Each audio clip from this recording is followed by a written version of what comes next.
The year was 1876, and the Arizona Territory was a canvas of baked earth and brittle light. The air itself, usually thin and sharp with the scent of sage and sun-scorched rock, had grown heavy, thick with a grit that foretold a reckoning. Evelyn Hart felt it in her teeth, a fine powder that had worked its way past the canvas flap of the wagon. The sky, a brilliant, unforgiving blue only hours ago, was now a bruised yellow, the color of old parchment. The wind had started as a whisper, a sly thief that stole the warmth from her shawl, but it was now a rising howl that made the wagon shudder on its axles. She had been traveling with the convoy for weeks, a lone Englishwoman swallowed by the vastness of an American dream that felt more like a fevered nightmare. Her world had become a monotonous rhythm of creaking wheels and the plodding gait of tired horses. But this evening, that rhythm was broken. The wind struck with the force of a physical blow, a solid wall of sand and fury that tore at the world. Her driver, a man with a leathery face and eyes squinted from a lifetime of staring into the sun, shouted something lost to the gale. The wagon lurched, tilted at an impossible angle, and then the world became a chaotic tumble of splintering wood, flying canvas, and the terrified scream of a horse. When the motion stopped, Evelyn was sprawled on the hard desert floor, the overturned wagon a wrecked skeleton beside her. The wind ripped the bonnet from her head, sending it cartwheeling into the swirling gloom. Pain bloomed in her shoulder, a hot, insistent throb. But the cold was a more immediate threat, seeping through her traveling dress, which was now torn at the hem and coated in a layer of sand that felt like a shroud. She pushed herself up, her hands raw, and called out for the driver, for anyone. The storm swallowed her voice. The horse, panicked and free of its traces, was a fleeting shadow vanishing into the maelstrom. She was alone. Panic, cold and sharp, tried to coil in her stomach. She fought it down with a stubborn pride that had been her only true companion since leaving the misty shores of England. Fear was a luxury the desert did not permit. Captain Rohr's face flashed in her mind, his smile thin and possessive, his voice smooth as he spoke of taming wild things. He had considered her one of them, a creature to be owned and displayed. That memory, more than the wind, chilled her to the bone and ignited a spark of defiance. She would not die here. She would not become a ghost for him to gloat over. Survival was a simple, brutal equation. She needed shelter. She needed fire. With the last of the daylight being strangled by the storm, she saw it, a flicker, a tiny, defiant pinprick of orange far off in the gloom, appearing and disappearing as the curtain of sand shifted. It could be anything, a trick of the light, a figment of her desperate imagination, or it could be salvation. She had no other choice. Pulling her shawl tighter, she turned her back on the wreckage of her former life and began to walk toward the light. Each step was an act of faith. The wind pushed against her, a relentless bully trying to force her to her knees. Sand scoured her face, filling her eyes and mouth. She stumbled over rocks she could not see, her thin-soled boots offering little protection. The fire was her only compass. It seemed to recede with every step she took, a cruel star leading her deeper into the wilderness. Her hope began to fray, worn thin like the fabric of her dress. Just as despair began to set in, she nearly fell over a ledge. Below her, nestled in a deep overhang carved into a sheer rock face, the fire burned steadily. It was small, contained by a ring of stones, its flames dancing with a life that seemed impossible in the face of the storm's violence. A figure sat beside it, motionless, a silhouette against the glow. The person was wrapped in a blanket, form indistinct, but the stillness was absolute, as if the storm was a minor inconvenience not worthy of notice. Evelyn hesitated at the edge of the rocky slope, her heart a frantic drum against her ribs. This was the Arizona Territory. She had heard the stories in the trail camps, whispered tales of scalpings and raids, of men who were more spirit than flesh, who moved without sound and dealt only in death. The figure by the fire could be her end, but the wind was a razor, and the cold was already making her limbs feel clumsy and distant. To stay out in the open was certain death. To go down there was a chance. She scrambled down the incline, loose scree skittering under her boots. The noise loud in the relative quiet of the rock shelter. The figure did not flinch. As she reached the level ground, the firelight illuminated him, and her breath caught in her throat. He was Apache. His black hair was long, held back by a simple leather band. His face was all harsh angles and shadows, his cheekbones high, his jaw set. He wore buckskin leggings and a worn cotton shirt, but it was his eyes that held her, dark and unreadable. They watched her approach without welcome, without surprise, simply with an unnervous assessment. A long, thin scar, pale against his copper skin, cut a path from his temple to his jaw, a permanent ghost of some past violence. She stopped a few feet from the circle of firelight, the heat a blessed relief on her frozen skin. She stood straight, refusing to show the terror that threatened to overwhelm her. "My wagon overturned in the storm," she said, her voice hoarse. "My horse ran." The man said nothing. He simply watched her, his gaze missing no detail: her torn dress, her trembling hands, the sand matted in her auburn hair. The silence stretched, filled only by the howl of the wind outside their sanctuary. He seemed to be a part of the rock itself, ancient and unmoving. "I need shelter," she finally added, the words feeling small and pathetic. "Just until the storm passes." He shifted then, a slight, economical movement. When he spoke, his voice was low and gravelly, his English accented but clear. "Shelter is here. The fire is here." He gestured with his chin toward the far side of the rock overhang, a dark space away from the flames. "Your place is there." It was not an invitation. It was a statement of fact, a drawing of a line. The fire was his. The warmth was his. She was an intruder, granted a sliver of his space out of some inscrutable logic of his own. The coldness in his tone was more biting than the wind. "Thank you," she managed, her pride stinging. She was Evelyn Hart, daughter of a well-respected family, and she was being treated like a stray dog. Yet she knew she had no right to his warmth, his safety. She had stumbled into his world uninvited. She moved to the spot he had indicated, sinking down onto the cold, sandy floor. The darkness there was almost complete, and the warmth of the fire barely reached her. She wrapped her arms around herself, shivering, watching him. He had turned his attention back to the flames, feeding a piece of dry mesquite into the coals. He moved with a quiet deliberation, every action purposeful. She noticed a rifle leaning against the rock wall within his easy reach. Beside him lay a long knife in a beaded sheath. He was not a man to be trifled with. Time passed.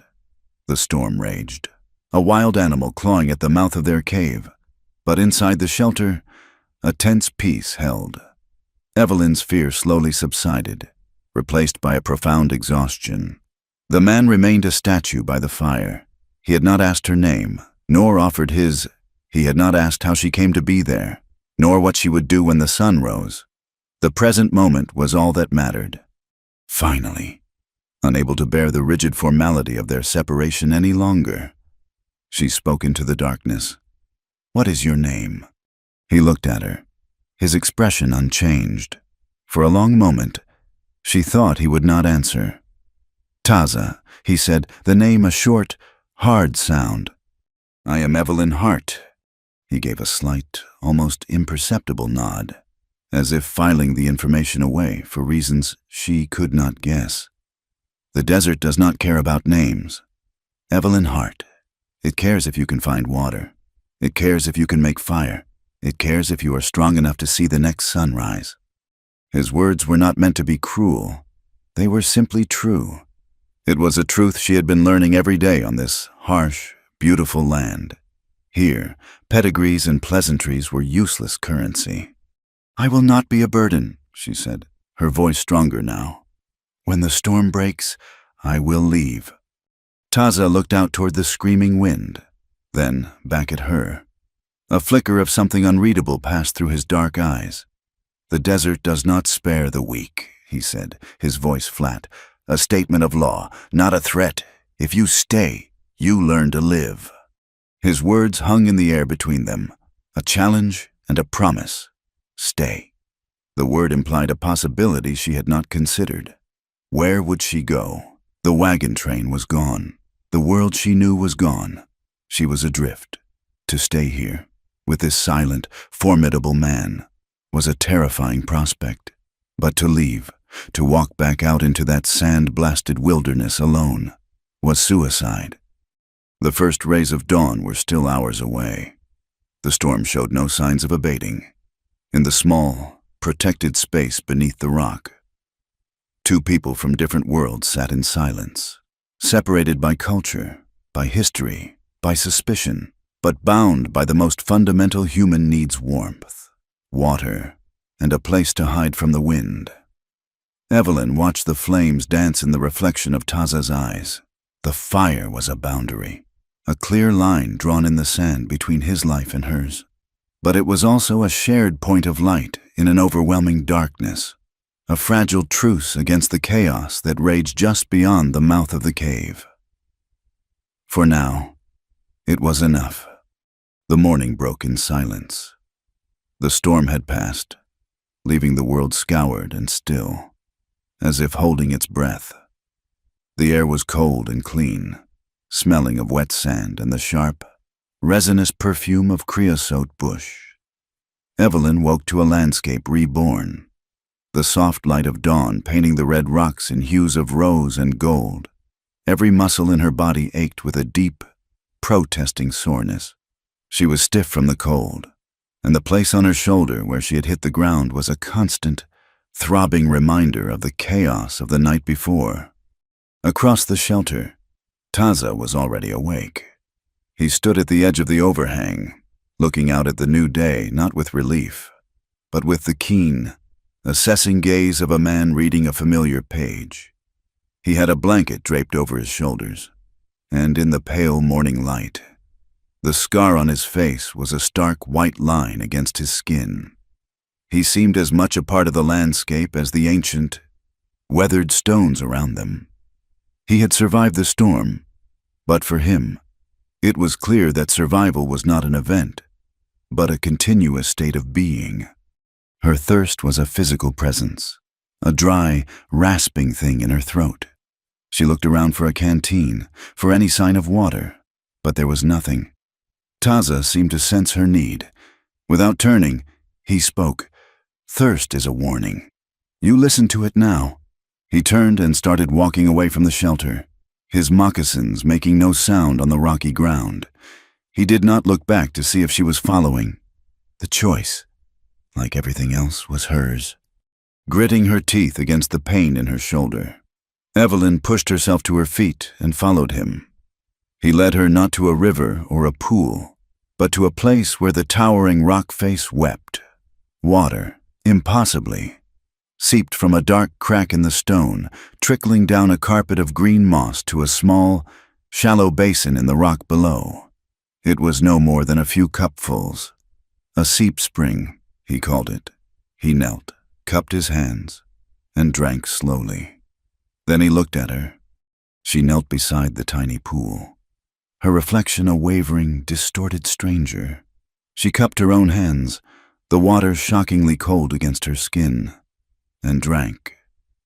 It was the sweetest, purest thing she had ever tasted. He showed her how to use a broadleaf to funnel the slow trickle of water into a small clay pot he had retrieved from a hidden niche in the rocks. Every drop, his actions said, was a jewel to be treasured. She saw then that in this world, life was measured in mouthfuls. When they returned to the cave, the fire from the night before was a circle of gray ash with a few faintly glowing embers at its heart. Her stomach rumbled, a hollow ache that echoed the emptiness of the desert around them. She expected him to simply restart the fire, to perform the magic of creating flame from nothing. Instead, he handed her a simple wooden bow, a stick with a rawhide thong, and a slender spindle of wood. He took a flat piece of dry cottonwood with a small depression carved into it and placed it on the ground with a pinch of tinder. He wrapped the thong around the spindle, placed its tip in the depression, and with a small handhold of rock, showed her the steady, sawing motion required. Then he sat back and watched. The work was exhausting. Her hands, accustomed to embroidery needles and the smooth covers of books, were soft and clumsy. She fumbled with the bow, the spindle skittering out of its notch. Her arms, unused to such labor, quickly began to burn with fatigue. She worked until sweat beaded on her forehead and her breath came in ragged gasps. Nothing happened. There was no smoke, only the frustrating squeak of wood on wood. Taza remained silent, his stillness a powerful, unspoken critique. It was worse than any verbal scorn. It said, simply, that she was not yet capable. Pride and desperation warred within her. She wanted to throw the pathetic tools down, to scream at the injustice of her situation. She was a lady. She was not meant for this kind of crude struggle. But then she looked at Taza's impassive face and felt the deep, penetrating cold of the morning air. The memory of the storm, of her utter helplessness, was still fresh. She took a deep breath, repositioned the drill, and began again, focusing only on the rhythm, on the steady, insistent pressure. A thin wisp of smoke curled up from the wood. Her heart leaped. Encouraged, she quickened her pace, pushing through the pain in her arms. The smoke thickened, smelling hot and dusty, a tiny, glowing ember, no bigger than a ladybug, was born in the dark powder her frantic work had created. With hands that trembled from exertion, she carefully tipped the ember into the bundle of tinder and blew on it, a soft, steady breath, just as she had seen him do. The tinder smoldered, then caught, and a tiny, beautiful flame flickered to life. The wave of triumph that washed over her was primal and overwhelming. She had made fire. Taza gave a single, curt nod. It was not praise, but an acknowledgement of a task completed, a fact established. She was capable of making fire. Later that morning, he disappeared into the brush, moving with a silence that still unnerved her. He returned an hour later with a freshly killed rabbit. He laid it on a flat rock at her feet, and beside it, he placed his long, sharp knife. The message was unmistakable. She stared at the limp animal, at its soft fur and glassy eyes, and a wave of revulsion rose in her throat. She thought of meals served on delicate porcelain, of conversations about poetry and politics over roasted lamb, that life was not just in another country, it was on another planet. She looked at her own hands, raw and blistered from the fire drill. She felt the insistent pangs of real hunger, not the polite appetite of a drawing room, but the deep, animal craving for sustenance. She looked at Taza. His face was unreadable, his patience or impatience a complete mystery. He would not help her. He would not spare her this. This was another lesson. She picked up the knife.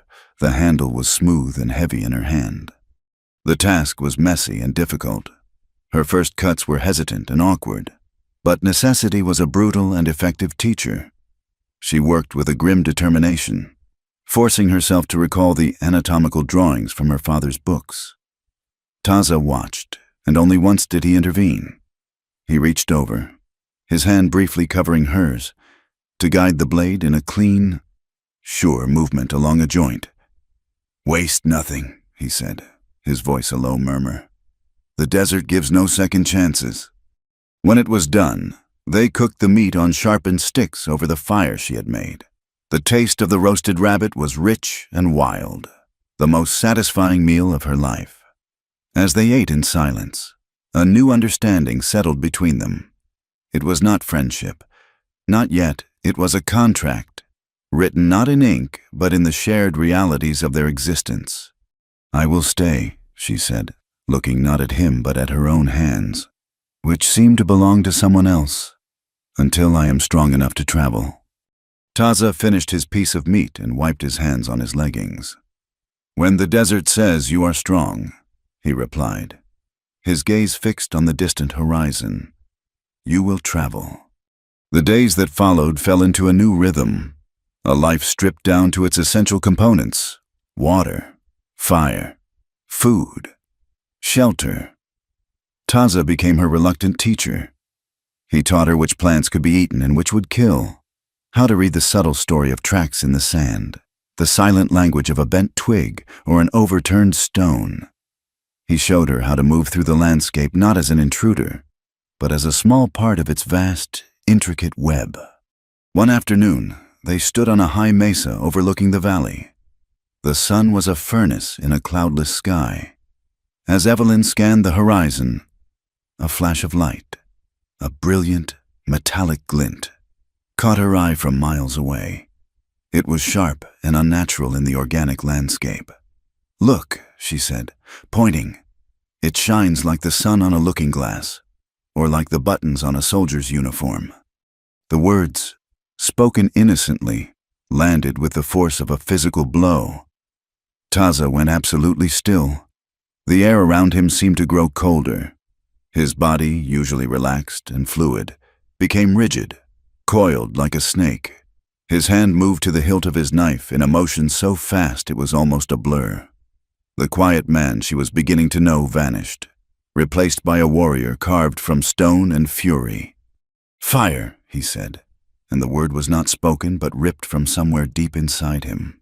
It was a low, guttural sound, full of a pain so profound it made her flinch. "They bring fire, they burn villages, they burn everything." He turned his face away, staring out at the empty expanse.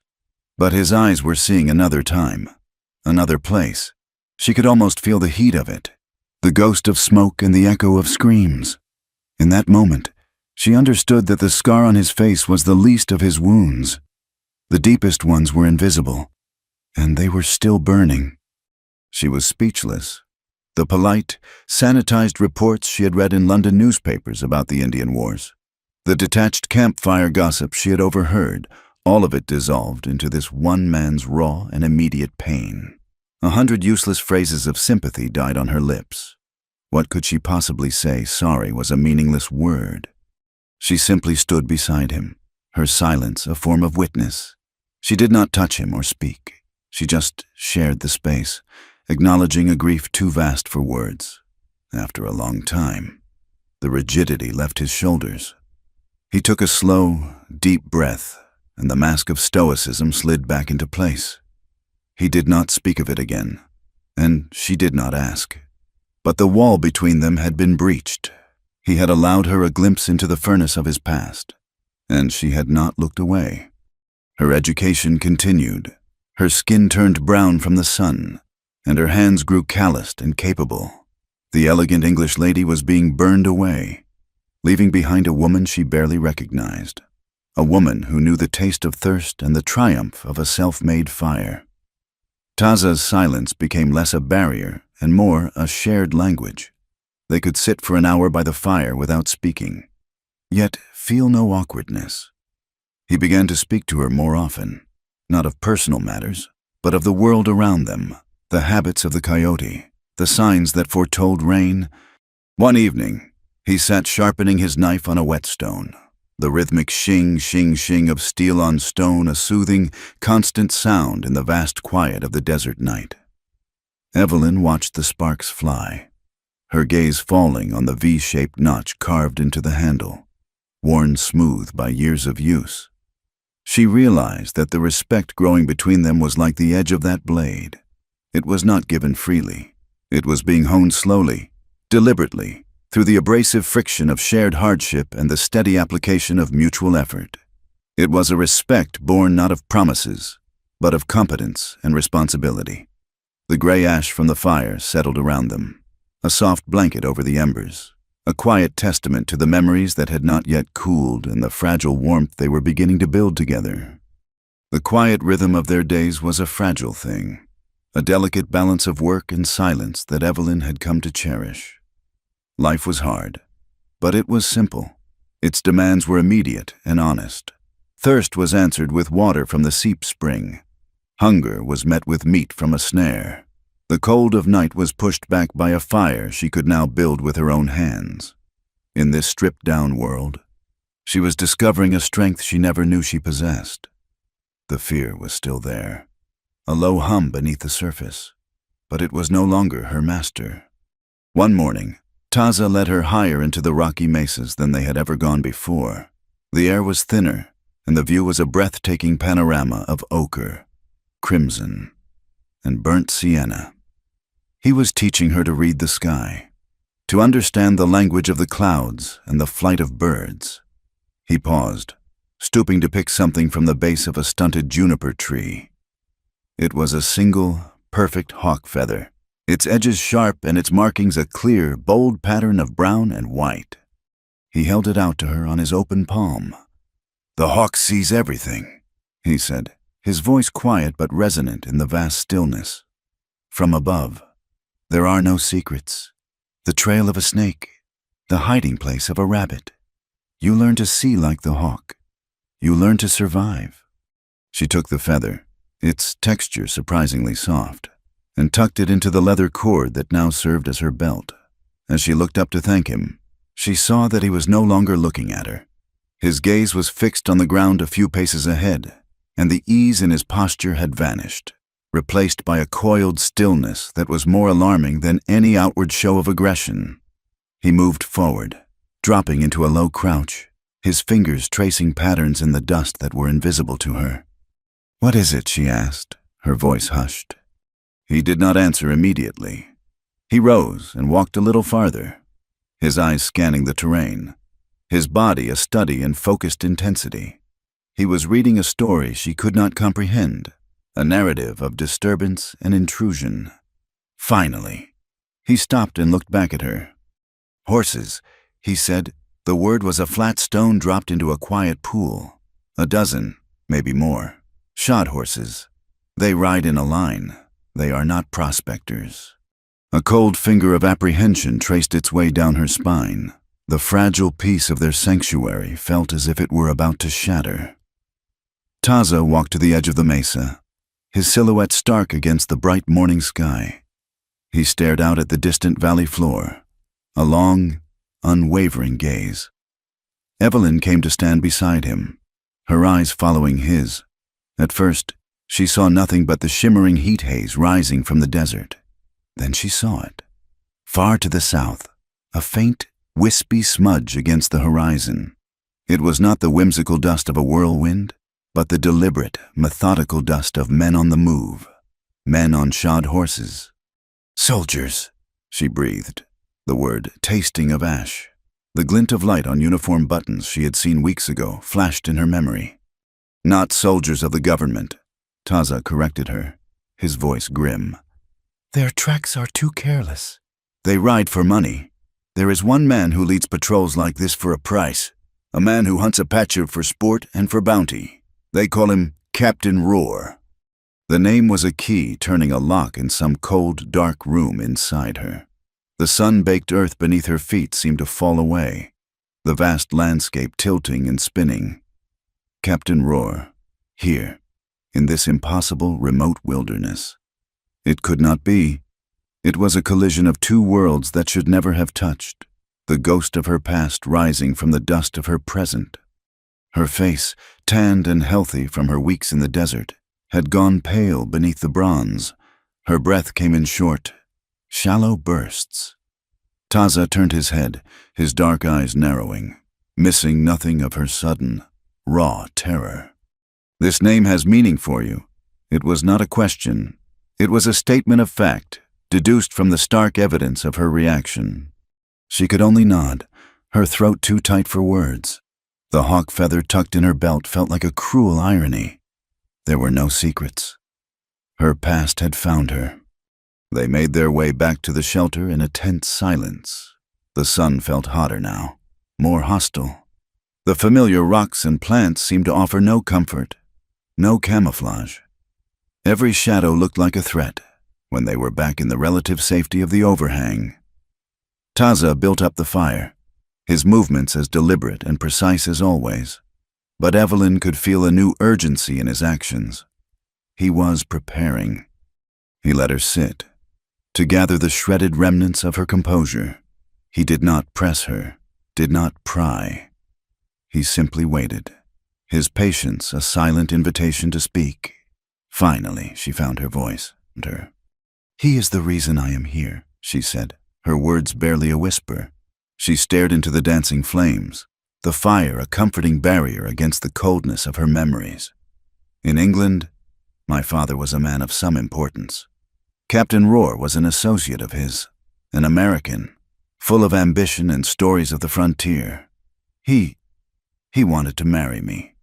She paused, the shame and anger of it still so potent. He did not court me. He assessed me. He spoke of me as if I were a thoroughbred horse he was considering for his stables. He said I was a prize, a piece of English porcelain to be displayed on his mantelpiece, a testament to his success.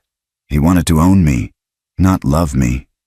Taza listened, his face impassive, but his eyes were fixed on her, attentive and sharp.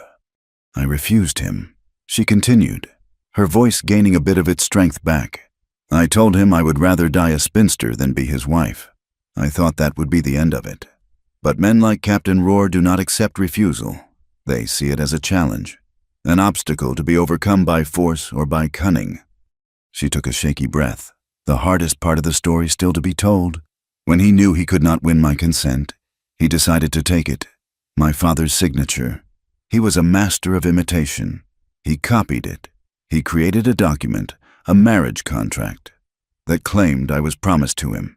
He called it a legal claim. He intended to use it to force my hand, to trap me with laws and the weight of society. He believed that with a piece of paper, he could make me his property. The moral ugliness of it filled the small space. It was a violence of ink and lies, a violation more insidious than a physical blow. My father discovered the forgery. There was a terrible confrontation. Captain Rohr was disgraced, forced to leave England, but I knew he would not forget. He is not a man who forgets a slight. I knew I could not be safe while he lived. So I sold what jewelry I had. And I ran. I came to America to disappear. I joined the wagon train thinking I could lose myself in the vastness of this country. She gave a short, bitter laugh. It seems the world is not so large after all. Taza absorbed her story without comment. He did not offer words of comfort or sympathy. They were useless luxuries. His mind was already working on the practical, lethal geometry of their situation. He looked at her, and for the first time, she felt his gaze not as an assessment of her weakness, but as an acknowledgement of her fight. He understood what it meant to be hunted. "He will not find you," Taza stated, his voice devoid of doubt. It was not a boast or a hollow promise. It was a vow, spoken with the absolute certainty of a man who knew every rock, every shadow, every trick of the wind in his domain. He rose in a single fluid motion. The time for talking was over. The time for action had arrived.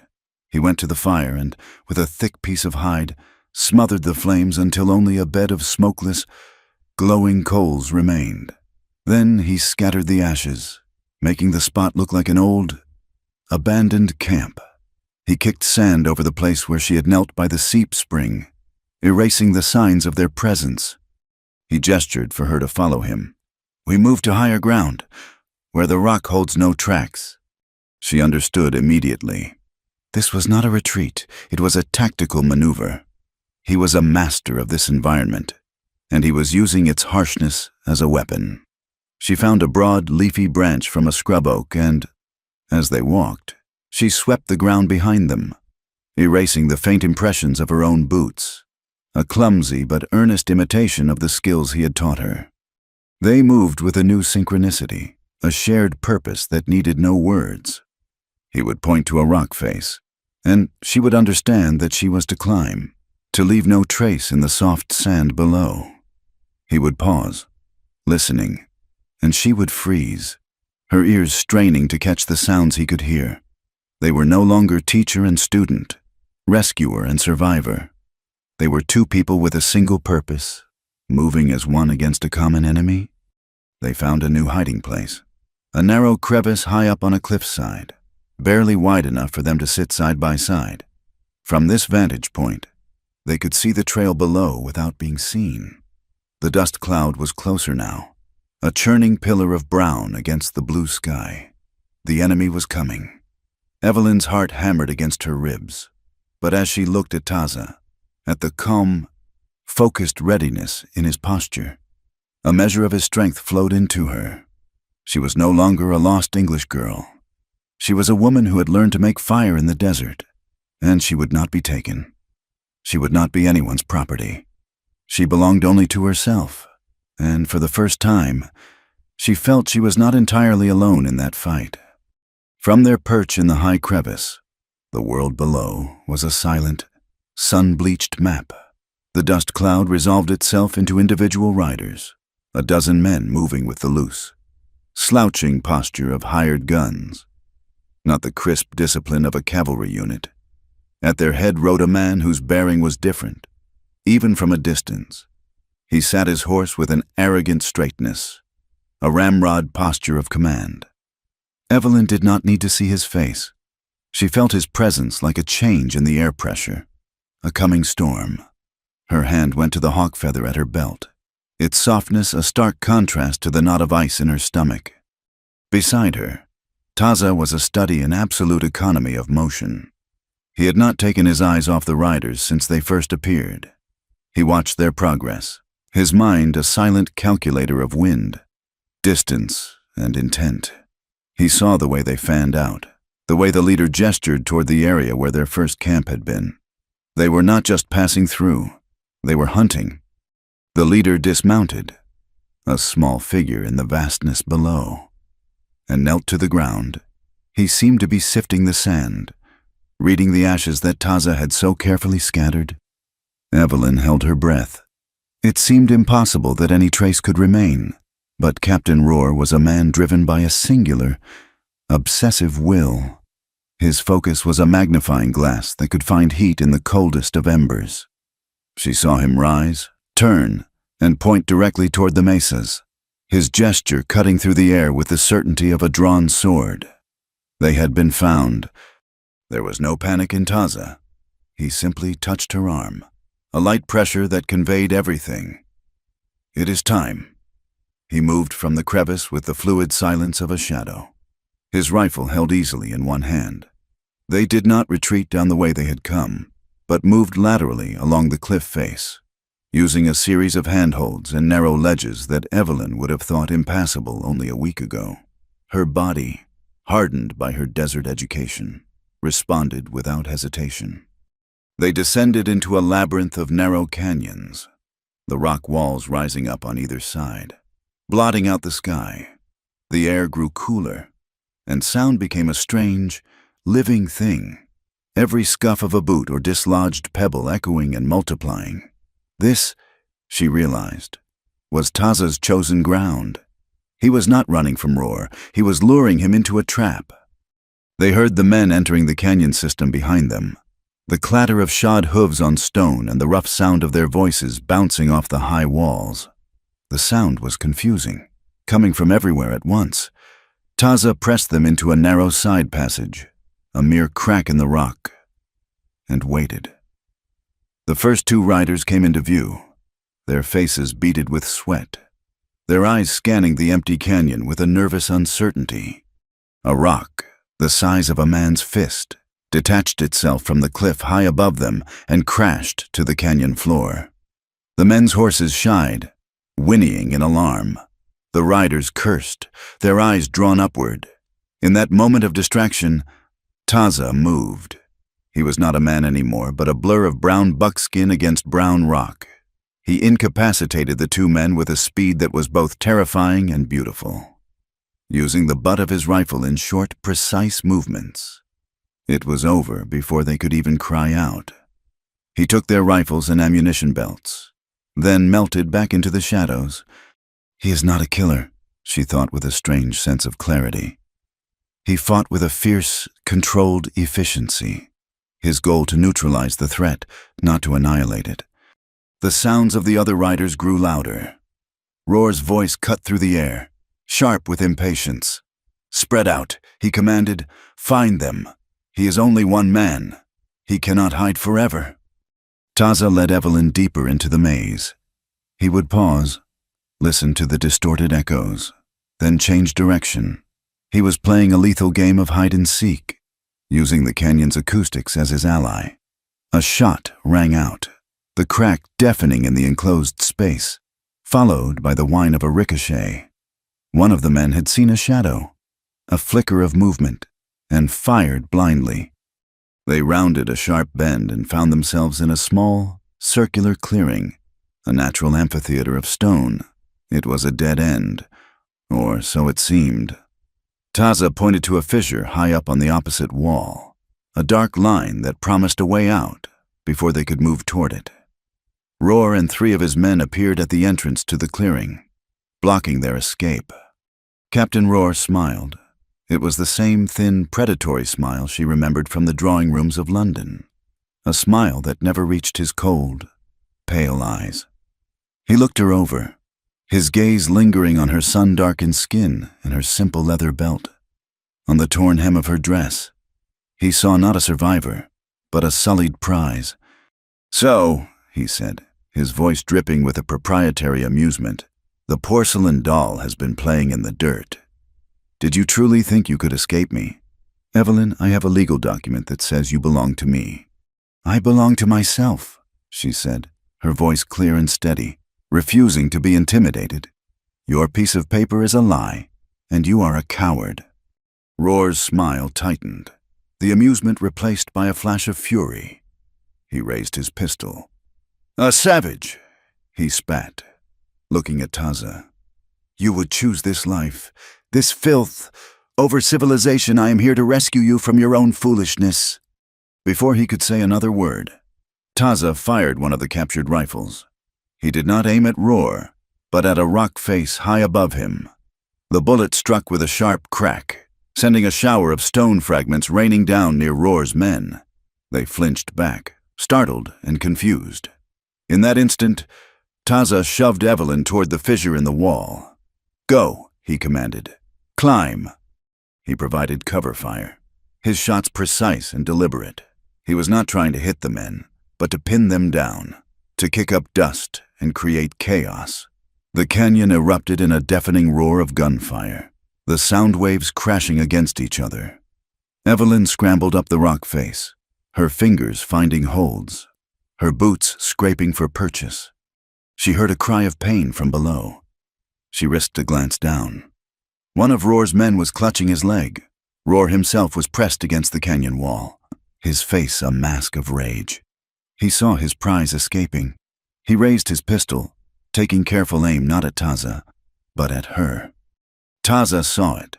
He moved without thinking, throwing himself in front of her, shielding her body with his own just as Roar fired. The bullet, meant for her, tore through the fleshy part of Taza's upper arm. He grunted, a sharp exhalation of pain, stumbling but not falling. Blood, shockingly dark, bloomed on his sleeve. At that moment, from his position on the canyon floor, Taza had a clear view of Roar. The captain was exposed, reloading his pistol, his face contorted with frustration. It was an easy shot.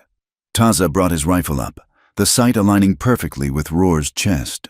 Evelyn saw the moment stretch, saw the cold calculus in Taza's eyes. She saw him hesitate. Then, with a slow, deliberate movement, he lowered the rifle. He turned and followed her up the rock face, choosing life, choosing escape over vengeance. They scrambled through the fissure and into another narrow canyon. Behind them, they could hear Roar's voice, hoarse with fury, echoing off the stone. "I will find you. Evelyn, no matter where you run, I will find you. You will be mine." They did not stop moving until the sun began to dip below the canyon rim, painting the sky in fiery streaks of orange and purple. The echoes of the gunshots had long since faded, replaced by the vast, indifferent silence of the desert.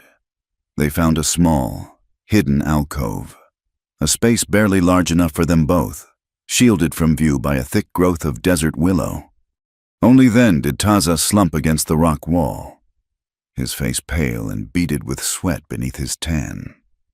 His sleeve was soaked with blood, and a steady drip was falling onto the sand below. Evelyn's heart constricted with a fear more potent than any she had felt for herself. Without a word, she sprang into action. The lessons of the past weeks came back to her not as memories, but as instincts. Water, fire. She took their small clay pot and found a place where moisture seeped between two rocks. It took a long time to collect enough water. While it filled, she gathered dry twigs and, using the fire drill, coaxed a small, nearly smokeless flame to life. She set the pot of water to boil. She remembered Taza pointing out a dusty green plant with small yellow flowers, telling her its leaves, when crushed, helped to clean wounds and keep the bad spirits out. She found a patch of it growing nearby and crushed the leaves between two stones, releasing a sharp, medicinal scent. She tore a long, clean strip from the hem of her petticoat, the last remnant of her old life. Taza watched her, his dark eyes clouded with pain but lucid. He did not protest or interfere. He let her work. The trust between them was now absolute. When the water was boiled and had cooled slightly, she gently cut away his sleeve with his own knife. The wound was ugly, a ragged tear in the muscle. She cleaned it as best she could with the hot water and the crushed leaves. He hissed in a sharp breath when the poultice touched his raw flesh, but did not pull away. His control was immense. She bound the wound tightly with the strip of her petticoat. Her hands, once soft and useless, were now steady and competent.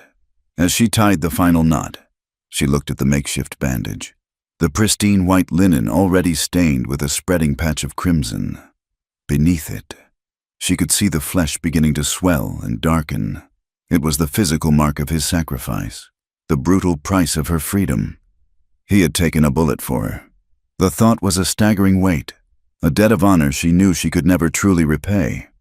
All she could do was offer this small act of care, this gentle tending in the fading light. He had chosen not to kill, and she had chosen to heal. In the brutal world of the canyon, it felt like a victory.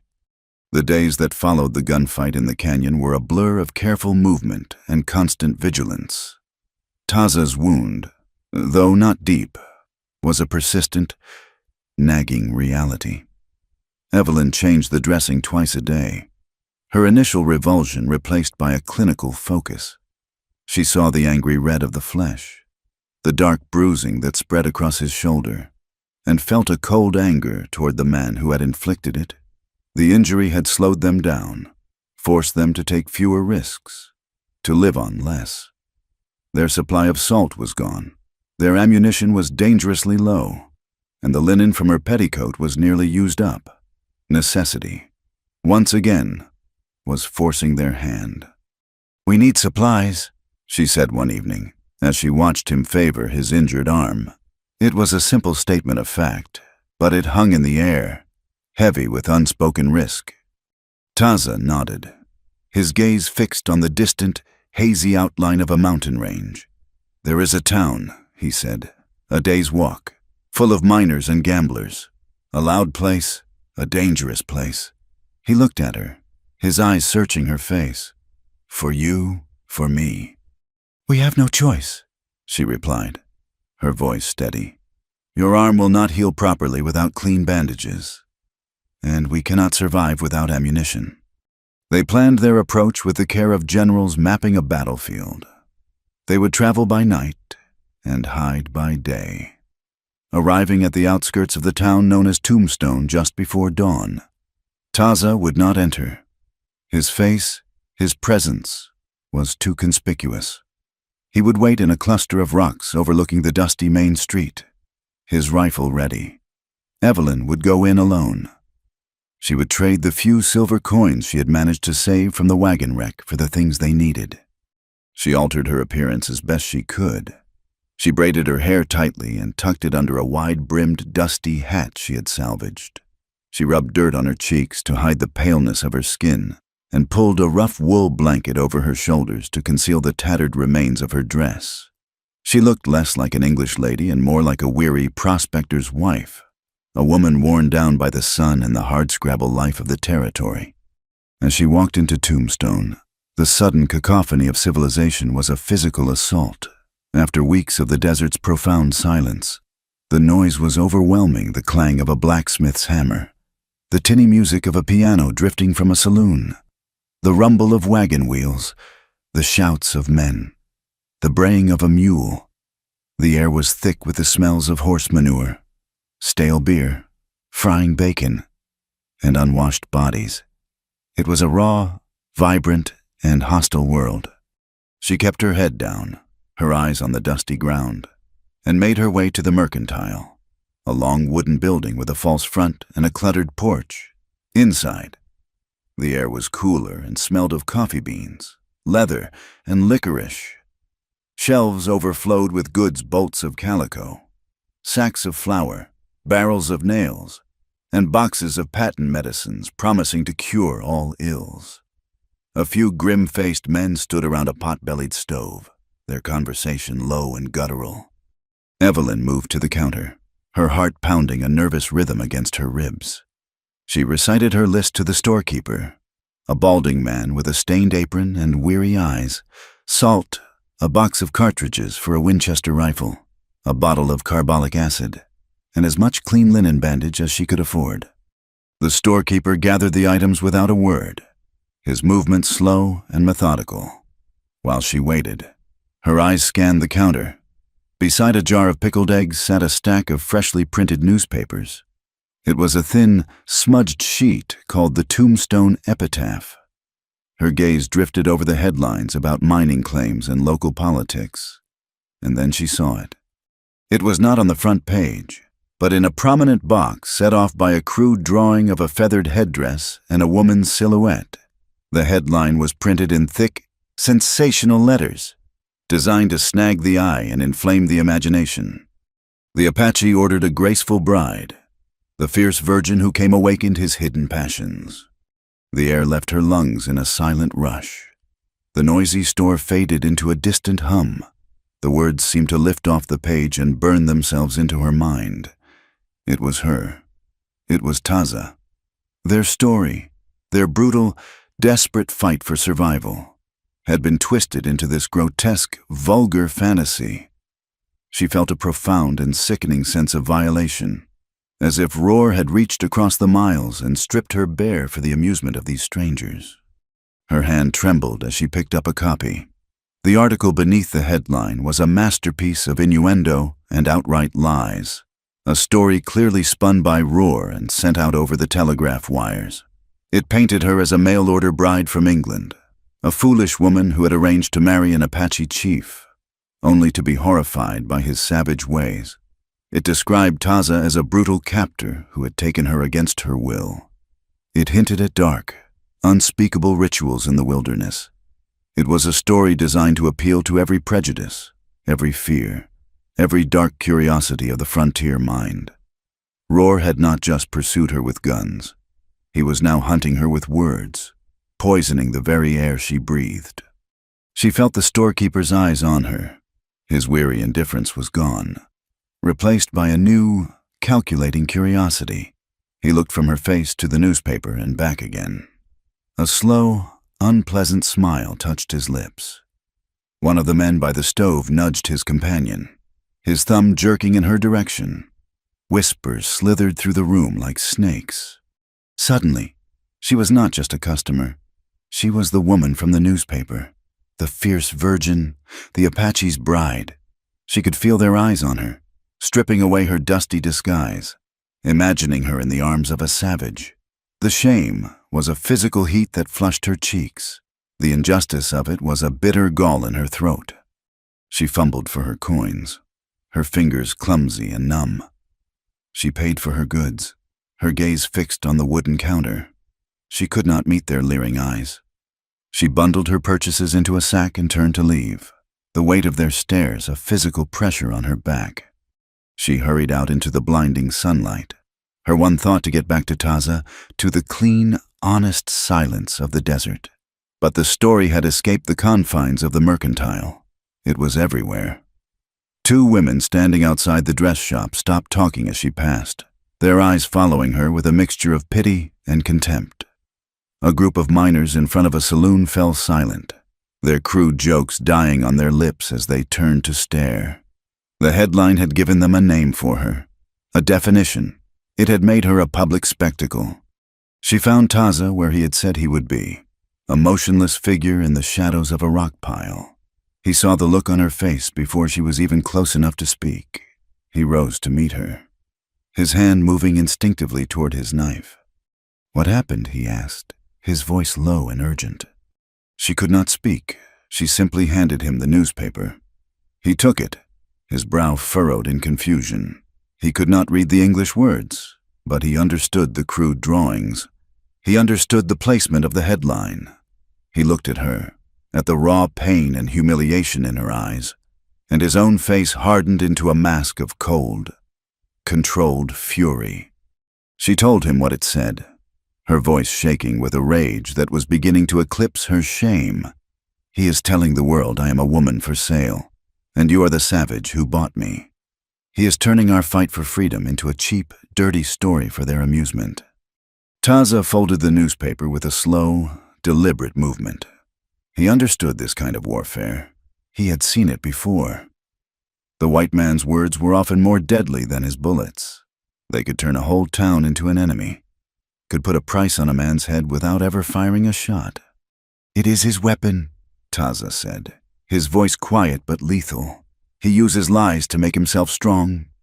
They needed to leave, and quickly. The town was no longer just a place of risk. It was a place of active, immediate danger. They began to move away, keeping to the alleys and the shadows, trying to slip out of Tombstone as invisibly as they had slipped in. As they passed the rear of a noisy saloon, the back door swung open, spilling a rectangle of yellow light and the foul smell of cheap whiskey into the alley.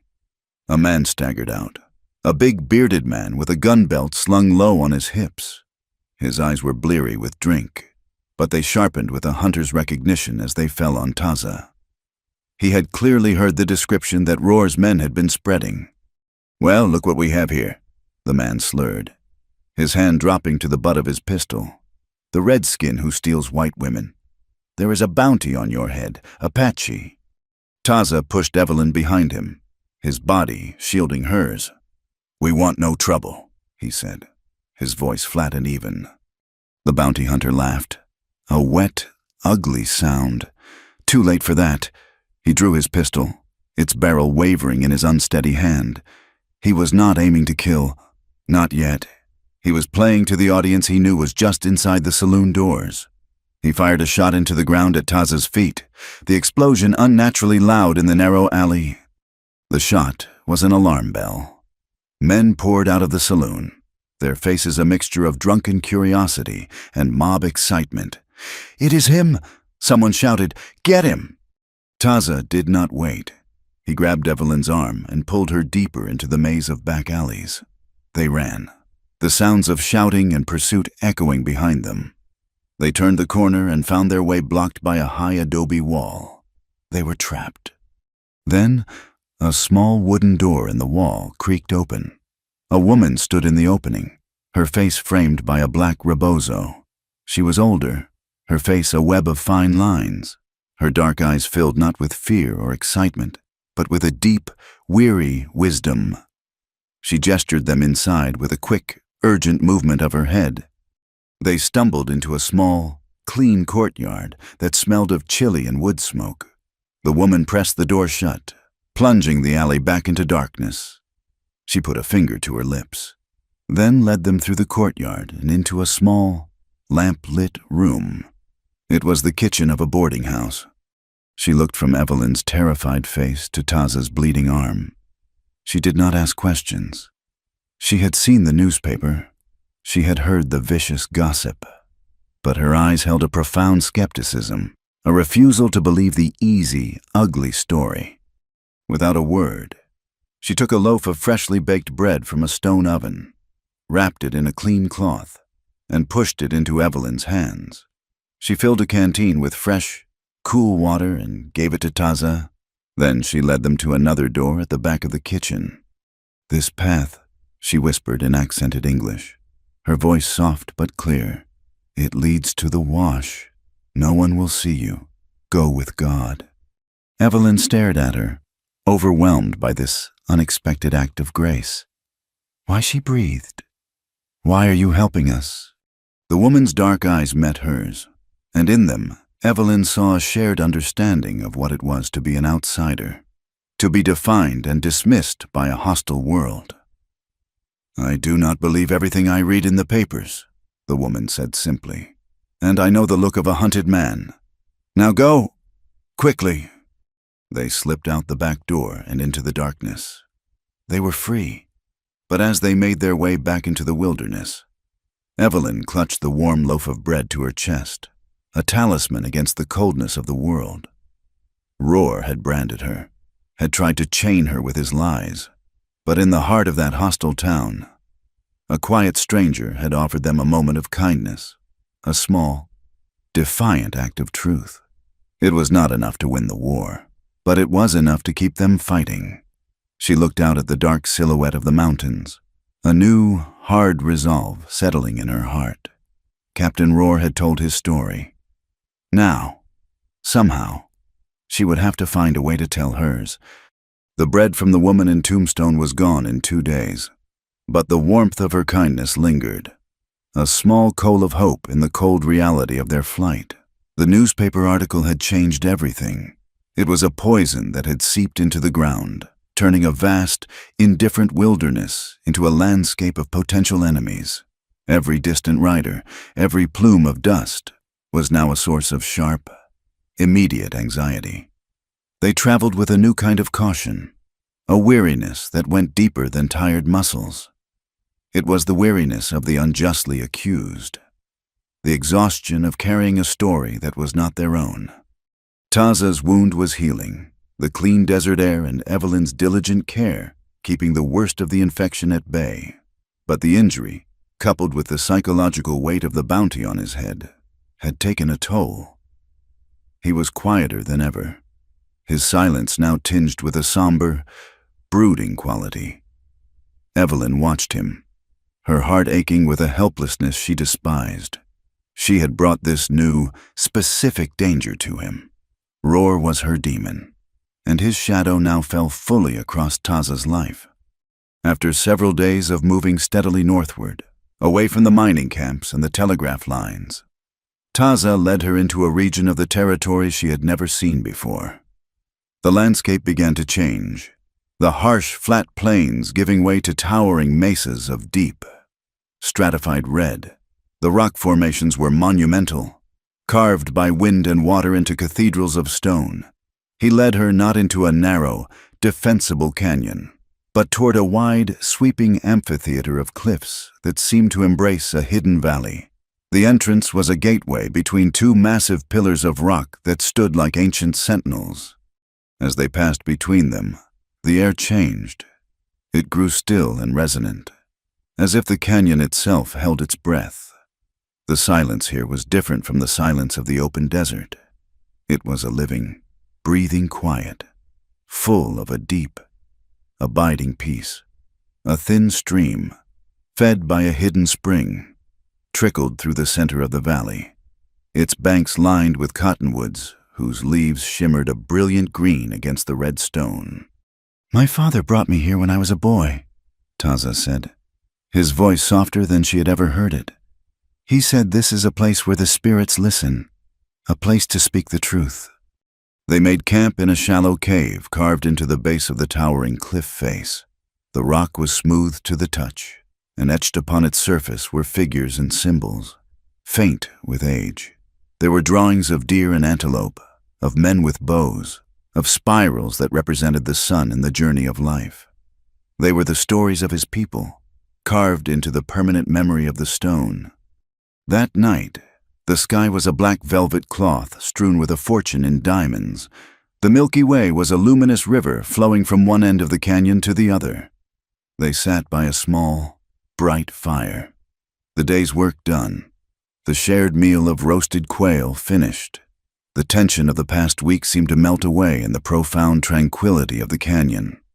There were no leering eyes here, no poisoned words on a printed page. There was only the stone, the stars, and the truth. Taza stared into the flames, his face a mask of light and shadow.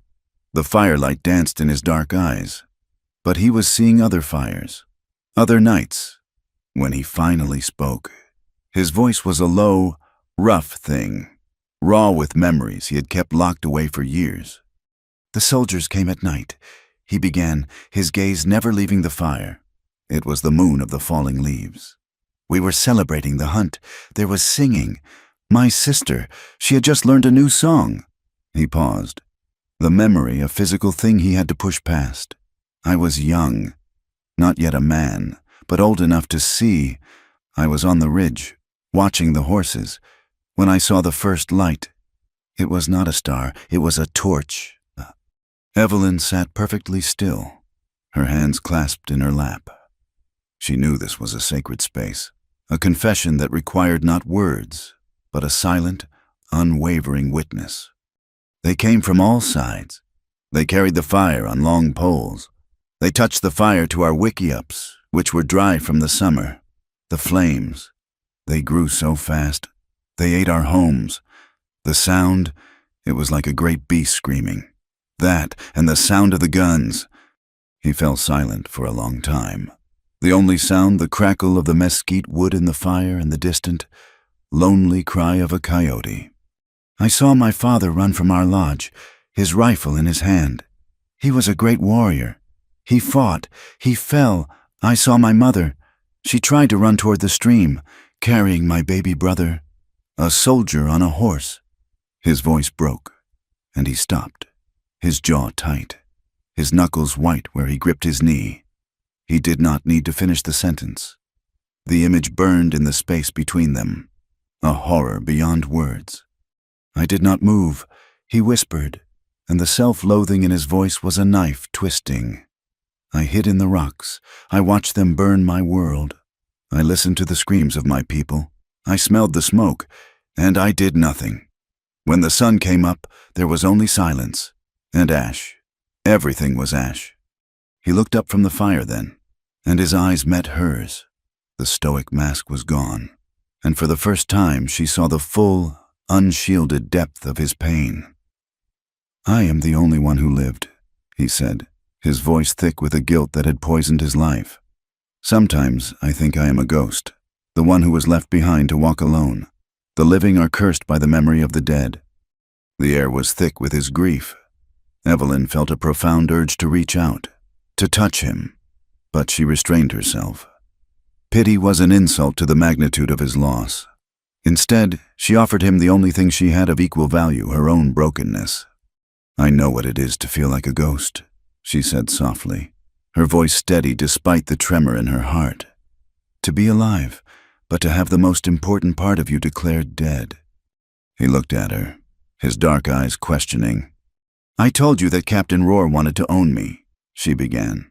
"But I did not tell you what that truly means. In my world, a woman is her father's property until she becomes her husband's property. Her value is measured by the quality of the match she makes, by the land and titles that are exchanged at her wedding. She is a beautiful piece of art, to be hung on a wall and admired. She is not supposed to have a mind or a will or a soul of her own." She picked up a small, smooth stone from the ground, its coolness a comfort in her palm. "My parents were not cruel. They loved me in their way. But they saw my refusal of Captain Rohr not as an act of self-preservation, but as an act of foolishness, a bad business decision. When Rohr produced his forged contract, when he began to spread his lies through society, something inside me broke. It was the realization that my own word, my own truth, meant nothing.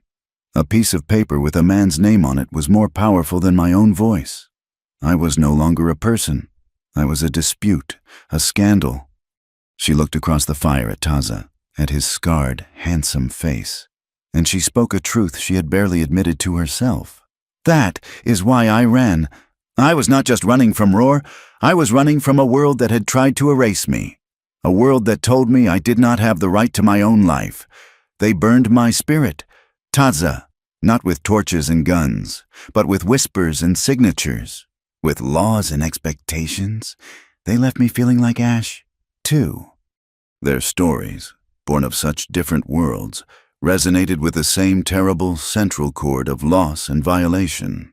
They were both survivors of a kind of annihilation. They had both been hunted, one for his race, the other for her gender. They had both been told by a powerful, ruthless world that they did not matter. In the quiet of the sacred canyon, under the watchful eyes of the stars, they laid their broken pieces before each other. There were no flowery vows, no promises of a painless future. There was only the raw, unvarnished truth. They had bound their shattered lives together not with ropes of sentiment, but with the strong, unyielding threads of shared understanding. They were no longer just allies. They were companions of the soul. A comfortable silence settled between them, the silence of a wound that has finally been cleaned and exposed to the air. After a long while, Evelyn looked at the ancient carvings on the rock wall, shimmering in the firelight. "What do they say?" she asked quietly. Taza followed her gaze. "They tell the stories." He said, "The story of our people, so that we do not forget who we are." She looked at him, a new thought, a quiet, insistent need, blooming in her mind. "Will you teach me," she asked, "some of your words? I want to know what this place is called in your tongue." Taza stared at her, and a slow, profound change came over his face. The hardness, the guarded watchfulness, seemed to dissolve, replaced by a look of deep, wondering surprise.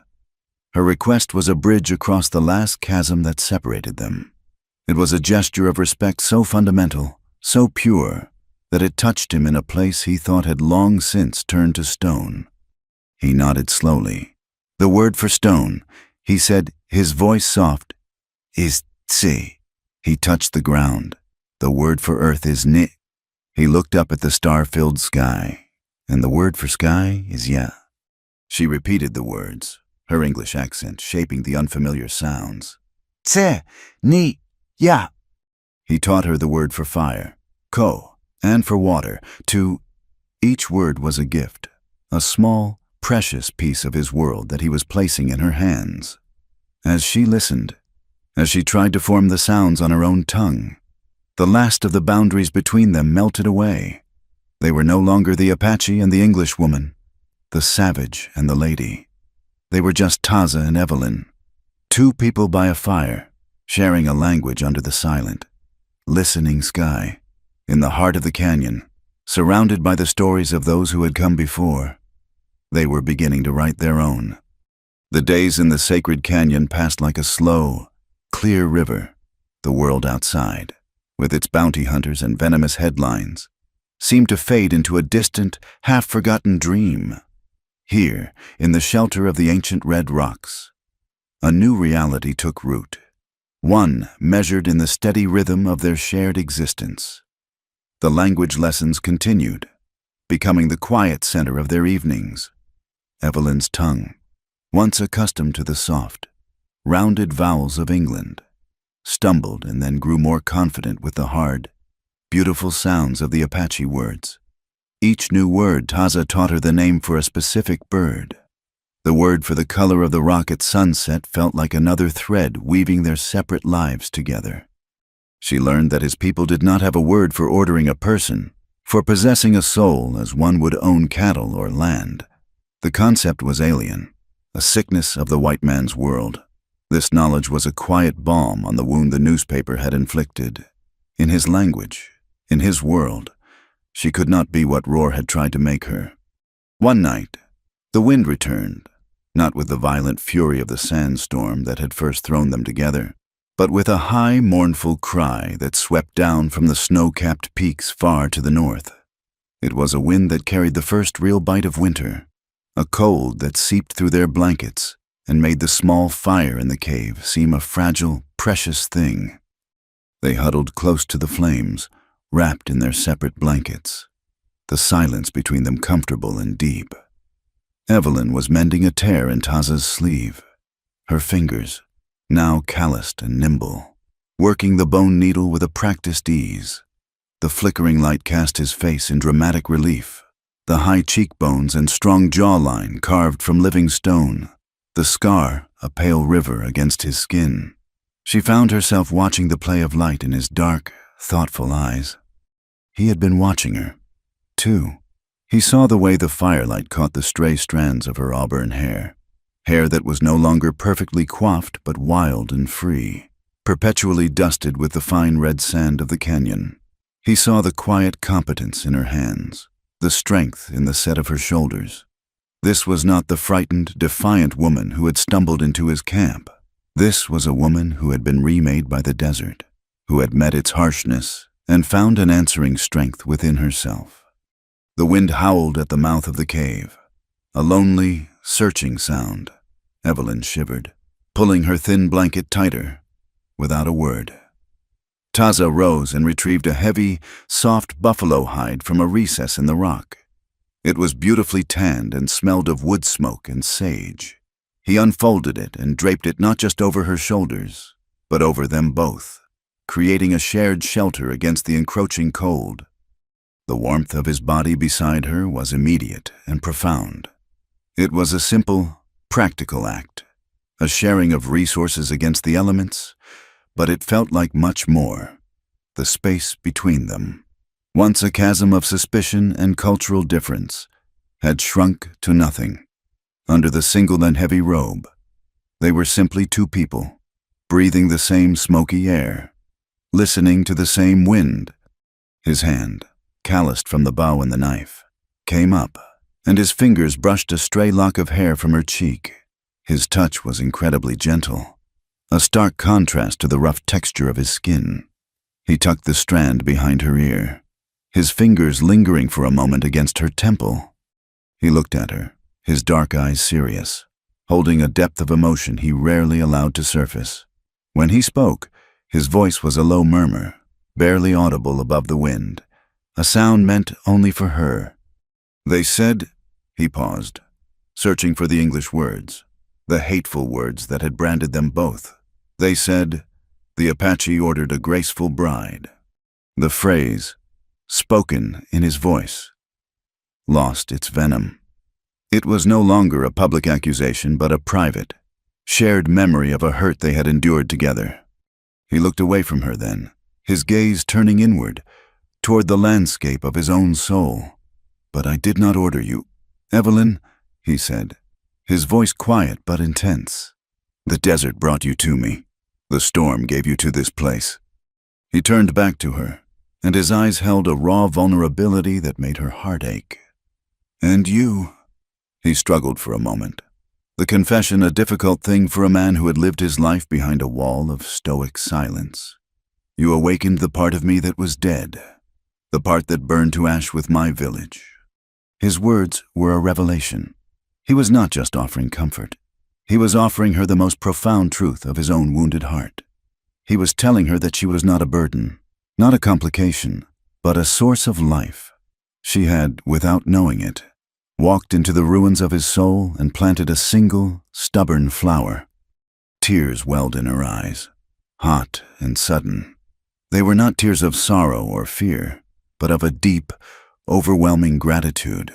To be truly seen, to be understood in this way, was a gift she had never known.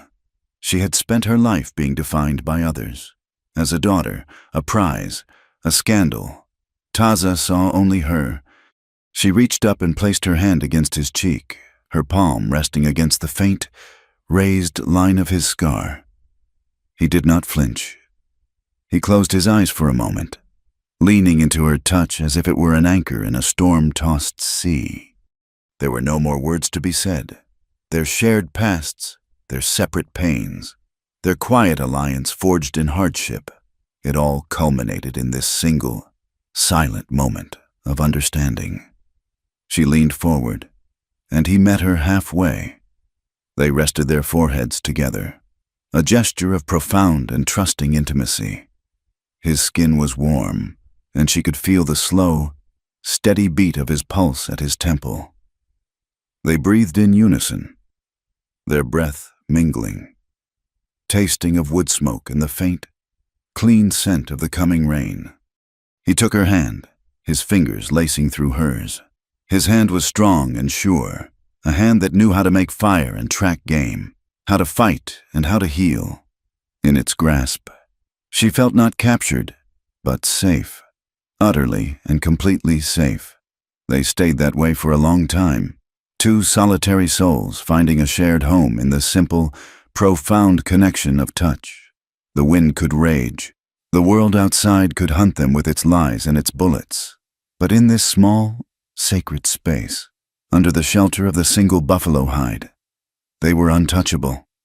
Her decision was made not in her mind, but in her heart. It was not a calculation of risk or a weighing of options. It was a simple, undeniable truth. She was no longer staying because she had nowhere else to go. She was staying because he was her place to be, this quiet, wounded man, this survivor who had taught her to survive, was her home. After a long while, he pulled back slightly. Though he did not release her hand, he reached into a small leather pouch at his belt and drew something out. He placed it in her free palm. It was a simple thong of tanned deerskin, no thicker than her little finger, but woven into it with porcupine quills dyed in subtle, earthy colors was a symbol, a single, straight line that was met by another, winding line, like a river joining a path. The craftsmanship was intricate, the leather worn soft with age and handling. "This was my mother's," he said, his voice still low and reverent, "and her mother's before her. It is the sign of our family. It means two paths walking as one, not a path that is owned, but a path that is shared." He took it from her palm and gently, carefully, tied it around her wrist. It was not a manacle, not a brand of ownership like the one Roar had tried to impose with his forged contract. It was a quiet invitation, an offering. He was not claiming her. He was asking her to walk beside him. She looked down at the deerskin tie on her wrist, at the ancient symbol of his people. It felt as soft as a whisper and as strong as the red stone of the canyon. She closed her hand over it. A silent acceptance, a vow that needed no words. He had not ordered a bride. The desert had brought him a partner.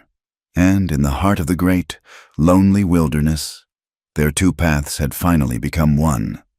The peace they found in the sacred canyon was a fragile, precious thing. A pool of still water in a world of violent currents. They stayed for a week, then another, allowing Taza's arm to heal completely, allowing their own frayed spirits to mend in the deep.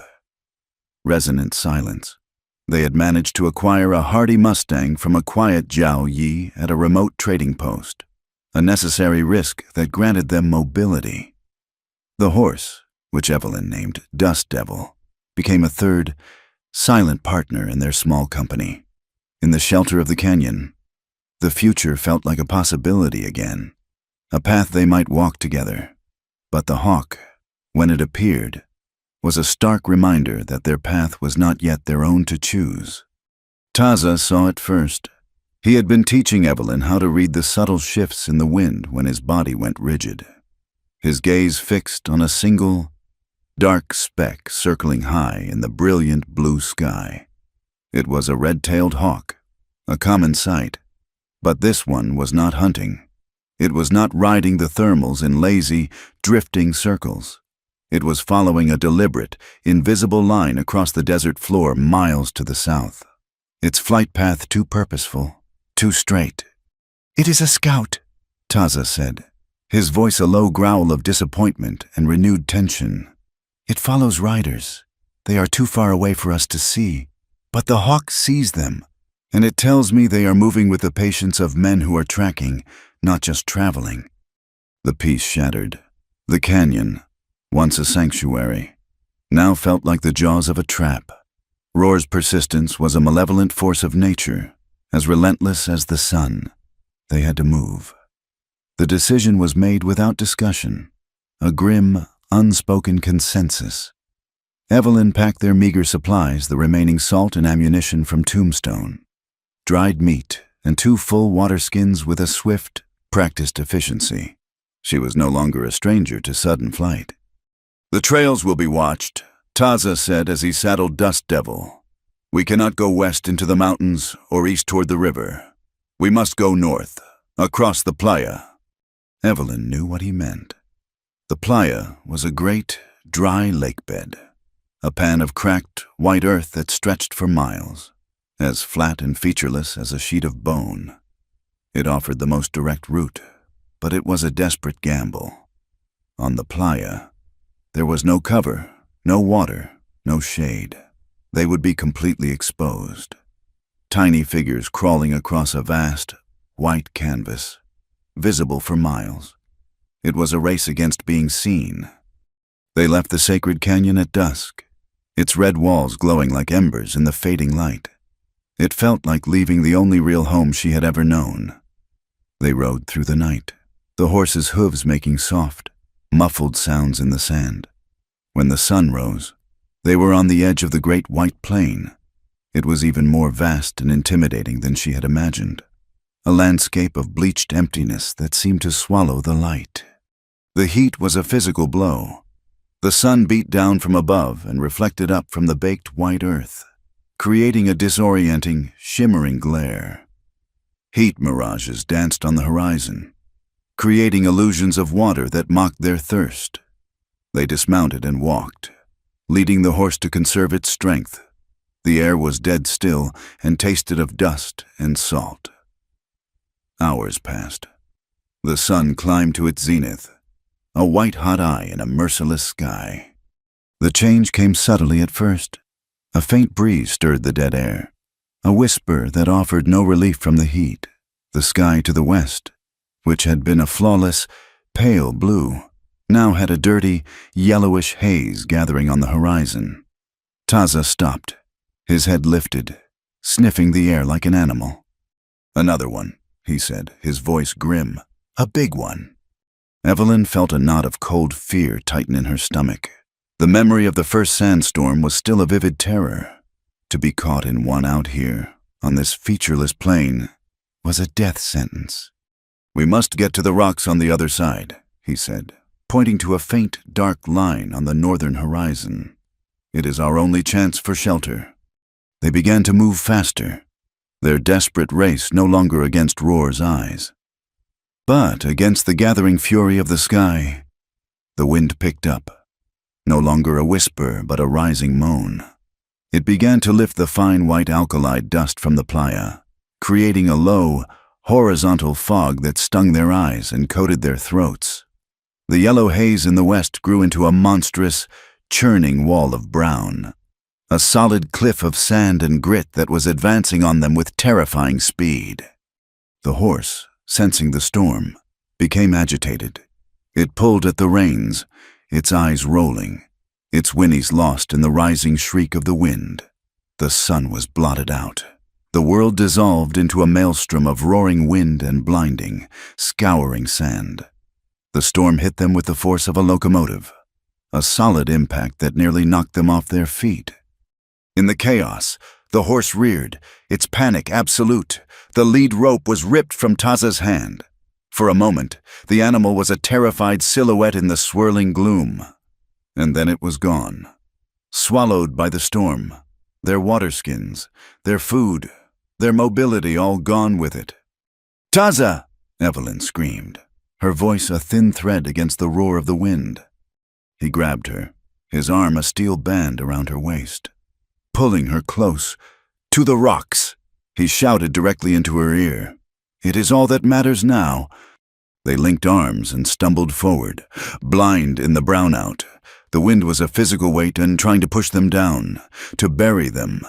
The sand was not just in the air. It was a moving carpet under their feet, pulling at their ankles. Every breath was an agony of grit and dust. They were drowning in the air, just when Evelyn thought she could not take another step, that she would simply fall and let the sand cover her. Her foot hit something solid. Rock. They had made it. They clawed their way forward, finding a shallow depression in a low outcrop of black, volcanic stone, a space barely large enough for them to huddle together. They pressed themselves into the hollow as the storm raged around them, a furious living thing trying to claw them from their fragile shelter. The storm lasted for hours. When it finally began to subside, it left behind a world transformed, buried under a new layer of fine, soft sand. The air was thick and still, the silence profound. They were alive, but they were stripped of everything. They had only the clothes on their backs, a knife, a rifle with a handful of cartridges, and a single, small water skin that Evelyn had been carrying over her shoulder, now containing only a few precious mouthfuls of water. They waited until the sun began to sink before they moved. Taza divided the last of the water, pouring a small amount into her cupped hands, then taking an equal share for himself. The single shared swallow was a sacrament, a communion of the doomed. The days that followed were a walking nightmare. The sun was their tormentor, their skin, unprotected, burned and blistered. Their lips cracked and bled. Thirst was a constant, raging fire in their throats, a madness that frayed the edges of their sanity. They walked in a grim, silent procession, their world shrunk to the agonizing effort of placing one foot in front of the other. Evelyn shed the last vestiges of her former self. The polite, civilized woman was a distant ghost. All that was left was a core of pure, stubborn will. She did not cry, she did not complain, she did not beg for rest. She matched Taza step for grueling step. Her mind focused on a single, repeating litany: survive, keep him alive. On the third day, Taza began to falter. The long-term effects of his wound, combined with the brutal dehydration, were taking their toll. His steps became unsteady, and a fine tremor started in his hands. Taza, who had seemed as indestructible as the rocks around them, was being broken by the desert. He stumbled and fell to one knee, his body seized by a violent, cramping shudder. Panic, cold and sharp, tried to grip Evelyn's heart, but she forced it down. Panic was a luxury. Action was survival. She remembered the seep spring, the way life-giving water had wept from the rock. She looked around at the sun-baked landscape, the seemingly lifeless stone. Taza had taught her to see, to look for the subtle signs. She left him and began to search, her eyes scanning the base of the rock formations. She looked for a place where the rock was darker, a place where a hardy, deep-rooted plant had managed to find purchase. She ran her hand along the stone, feeling for a trace of coolness. Finally, she found it, a deep fissure in a slab of granite that felt perceptibly cooler than the surrounding rock. There was no visible water, but there was a faint, damp feeling deep within the crack. She tore another strip from her ravaged dress, the fabric now little more than rags. She twisted it into a tight wick and pushed it as deep as she could into the fissure. Then she waited. It was an act of pure faith. Slowly, agonizingly, a dark patch of moisture began to appear on the cloth. Drop by precious drop, the rock was giving up its hidden water. She brought the damp cloth back to Taza. He was lying on his side, his body still trembling, his eyes half closed and glassy. "Taza," she said, her voice a harsh croak. She knelt beside him and squeezed the cloth over his cracked lips. A few drops of water trickled into his mouth. It was not enough to quench his thirst, but it was enough to bring a flicker of awareness back to his eyes. For the next hour, she repeated the process, a slow, laborious ritual of survival. She would wick the moisture from the rock, bring the damp cloth to his lips, and squeeze the few precious drops into his mouth. It was a painstaking, back-breaking act of love and will. Taza watched her, the tremors in his body slowly subsiding. He saw her face, blistered and raw from the sun, her eyes burning with a fierce, protective intensity. He saw her hands, patient and steady as she worked. He had taught her the skills of the desert, but he had not taught her this indomitable will. this refusal to surrender, came from a place deep inside her that he was only now beginning to understand. It was a strength that astonished him. As the sun set, casting long, merciful shadows across the tortured land, he was able to sit up. She offered him the cloth one last time. He took it, but instead of drinking, he gently touched the damp cloth to her own bleeding lips.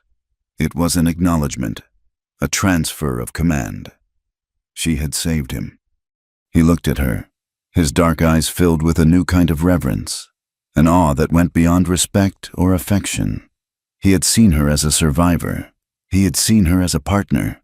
Now, he saw her as a force of nature in her own right, a woman as fierce and resilient as the desert itself.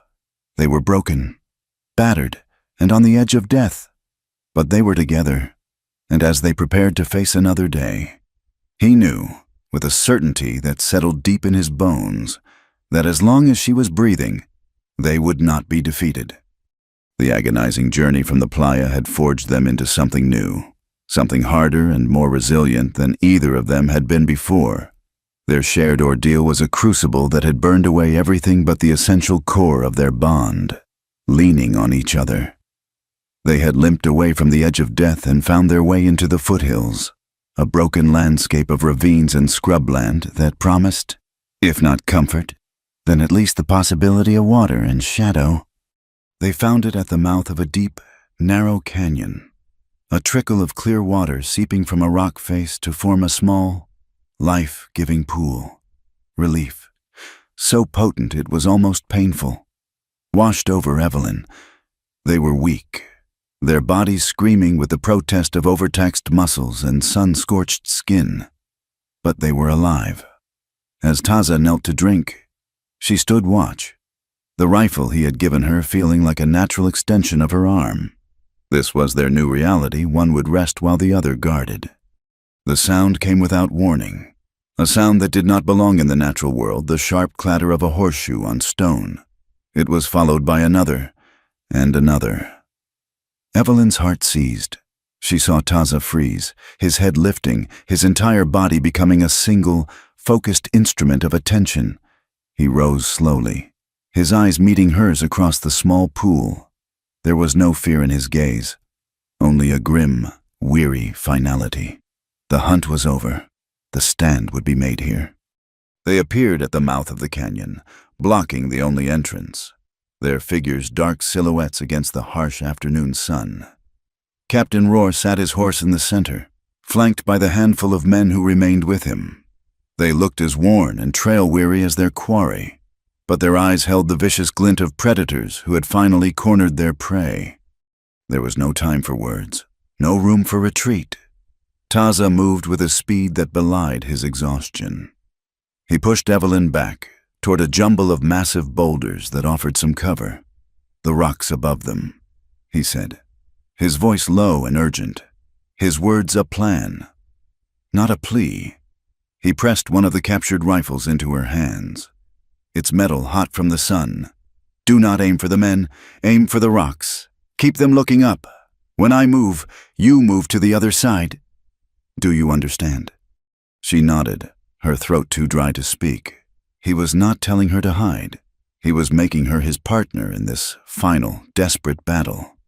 He gave her a look, a brief, intense connection that spoke of everything they had shared, a silent testament to the path they now walked as one. Then he was gone, melting into the rocks on the opposite side of the small clearing. The first shot of the battle was hers. She rested the heavy rifle on a boulder, took a shaky breath, and fired at the cliff face high above Rohr's head. The report of the gun was a deafening crack that echoed through the canyon. A plume of red dust and rock fragments erupted from the cliff, raining down near the horsemen. The horses shied and stamped nervously. The men cursed, their attention drawn upward, their confidence momentarily shaken. The battle became a deadly, tactical dance. Taza was a ghost, firing a single shot from one position, then using the echoing acoustics of the canyon to make it seem as if the sound had come from somewhere else entirely before appearing in a new spot. He was not wasting ammunition trying for impossible shots. He was waging a war of nerves. making his presence seem larger, more ubiquitous. Than it was. He was using the canyon itself as a weapon. Evelyn followed his lead, her fear sublimating into a cold, sharp focus. She moved when he signaled, scrambling from one cluster of rocks to another, her shots carefully placed to create diversions, to keep the enemy off balance. The smell of black powder was acrid in the air, a stinging perfume that filled her lungs. She was no longer a victim. She was a combatant, fighting not just for her own life, but for his. Two of Roar's men, emboldened by greed or stupidity, dismounted and tried to advance on foot. Taza, anticipating the move, had loosened a large, precariously balanced rock high above. With a single, well-placed shot at its base, he sent it crashing down. It did not hit the men, but it landed in their path with a ground-shaking thud, and they scrambled back in terror to the relative safety of the canyon mouth. The fight settled into a tense stalemate. Roar's men were pinned down, unwilling to risk advancing into the deadly, unpredictable maze of rocks. But Taza and Evelyn were trapped, their escape route cut off. The sun beat down, and the black shadows of the canyon walls began to lengthen. It was Roar, his patience shredded by the defiance of his quarry, who finally broke the deadlock, while Taza's attention was focused on the men at the entrance. Roar, under the cover of a volley of fire from his men, dismounted and began to make a perilous climb up the steep side of the canyon, his movements a desperate, clumsy imitation of Taza's own skill. He was driven by a singular, obsessive need. Evelyn saw him first, a flicker of movement high on the canyon wall. She raised her rifle, but before she could fire, he had scrambled the last few feet and was upon her. He grabbed her from behind, his arm a brutal vice around her throat, the cold, hard steel of a knife pressing against her skin. "Drop the rifle." "Apache," Roar screamed, his voice raw with triumph and exertion, his breath hot on her neck. "Or she dies." Taza emerged from the shadows, his face a mask of stone, his rifle held loosely at his side.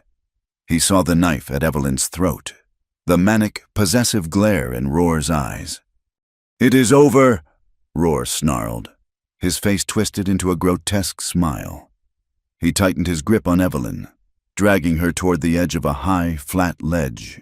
"You belong to civilization," he hissed into her ear, the words a distillation of all his arrogant, proprietary rage. "You will come back with me, and I will teach you to forget this filth." Evelyn did not struggle. She did not cry out. She met Taza's gaze over Roar's shoulder, and in her eyes, there was no fear, only a clear, unwavering fire. She turned her head, her cheek brushing against the rough fabric of Roar's sleeve. "I belong to freedom," she said, her voice not loud, but carrying an absolute, unbreakable conviction. Her defiance was the spark. Taza saw the opening. He did not fire. He threw his rifle to the side and in the same motion, launched a rock with stunning force and accuracy. It struck the cliff face just beside Roar's head. Roar flinched instinctively, his head jerking back, his grip on Evelyn loosening for a fraction of a second. It was all Taza needed. He surged forward, not as an attacker, but as a force of nature. He slammed his shoulder into Roar, breaking his hold on Evelyn and sending Roar stumbling backward, his arms flailing as he went over the edge of the ledge. As he fell, a last, spiteful act of rage, Roar fired his pistol. The shot was wild, aimed at nothing and everything. The sound of it was swallowed by the canyon. Taza stood for a moment, his chest heaving, his eyes locked on Evelyn's. Then, without a sound, his knees buckled. He crumpled silently, falling from her view behind the rock ledge where they stood. For a heartbeat, the world stopped. Evelyn stared at the empty space where Taza had been, below. She could hear Roar groaning, injured from the fall but alive. She looked down and saw him, scrambling to retrieve his pistol, his leg bent at an unnatural angle, He was helpless, exposed. Revenge was a simple, easy thing. A single shot. Her rifle was on the ground beside her. Her mind screamed with 1,000 voices, the humiliation of the newspaper, the terror of the chase, the violation of his knife against her skin. She could end it, right now. Then, a memory of Taza's voice, from a quiet night in the sacred canyon, a whispered contingency plan. If one of us falls, the other does not fight for revenge. The other runs, to the North Fork of the river. Do not let them take my reason for living. She looked from Roar's struggling form to the still, silent ledge. Her reason for living. The choice was not a choice at all. It was an affirmation. She snatched up her rifle, not to kill, but to survive. She scrambled to the edge of the ledge. Taza lay in a heap, a dark, spreading stain on his side. His face as pale as ash, but he was breathing. She hooked her arm under his shoulders, her own exhaustion forgotten, replaced by a surge of adrenaline-fueled strength. "Taza," she whispered, her voice raw. "I am here." She began to drag him. It was a brutal, agonizing effort. His dead weight was a terrible burden, but she would not leave him. She pulled him away from the edge, away from the sounds of Roar and his men, toward a narrow, almost invisible game trail Taza had pointed out to her earlier, a secret path that wound its way up and out of the canyon. Justice was not a bullet. Justice was not Roar's death. Justice was this her and the man she loved, choosing life, choosing their future, choosing to not let his hatred be the final word in their story. She put her head down and pulled, her feet finding purchase on the steep, rocky path, her heart pounding out a single, desperate rhythm: freedom, freedom, freedom. The secret path out of the canyon was a brutal, unforgiving climb. Every step was an agony. Evelyn's body, already pushed far beyond the limits of its endurance, screamed in protest, but she did not stop. She looped a strip of leather under Taza's arms and around her own shoulders, and she pulled. She was no longer just a woman. She was a beast of burden, her only purpose to move the precious, broken weight of the man she loved away from the sound of guns and toward the promise of water. Taza drifted in and out of a fevered consciousness. Sometimes he would murmur words in his own language, his voice rough and broken. At other times, he would try to move, to help her, but his limbs would not obey. His blood had soaked through the makeshift bandage she had applied, and a fresh, dark stain was spreading across his buckskin shirt. The memory of his instructions was her only compass: the North Fork of the river, a place of high country, of clean water and deep forests, a place to heal, or a place to die. She did not know how many days passed. Time had dissolved into a single, continuous present of effort and pain. The sun rose and set. The stars wheeled across the sky. And still she walked. Her world shrunk to the few feet of rocky ground in front of her. She found water in the mornings, collecting dew from broad leaves with a desperation that had become second nature. She snared a single, thin rabbit and cooked it over a tiny, smokeless fire, feeding him the tenderest pieces, her own hunger a distant, secondary concern. Finally, she heard it, a sound she had almost forgotten. A sound more beautiful than any symphony, the gentle, persistent murmur of moving water. She stumbled through a stand of tall, fragrant ponderosa pines and saw it, a wide, clear stream flowing over a bed of smooth, gray stones. The North Fork. She had made it. Her strength gave out.